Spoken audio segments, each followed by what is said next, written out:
zemlju, one čudesne betlemske noći. Jedno je dijete, a zapravo Bog, pohodom svojim rasvjetlio noć. Sasvim obična, skromna priča, novorođenče tesar i djevica majka.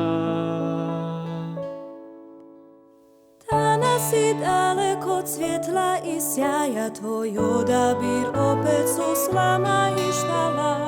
Iznova uvijek se rađaš i kriješ u liku čovjeka bez krova nad glavom. Tamo si gdje prognani klute, gdje gladni vapi kruha, kruha. Skriven u liku djeteta u Božiću došao je Bog i danas je Emanuel s nama Bog.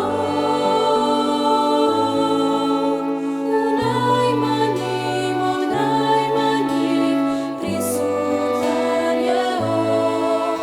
Prepoznaj ga, nadari ga i u njima ljubi ga.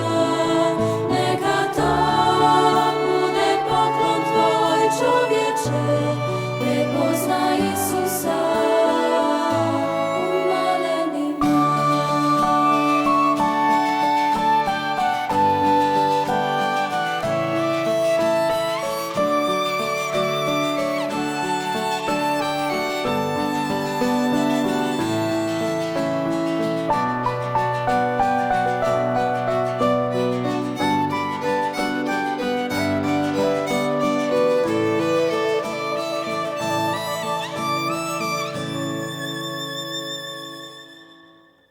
Danas je kad je dan, tama vlada, kad čovjek u čovjeku ne vidi brata. Rodi se u podrtoj srca nam štali, Božiću u nama ljubav ražari. Božiću dijete iznova zemlju i ljude s nebom spoji.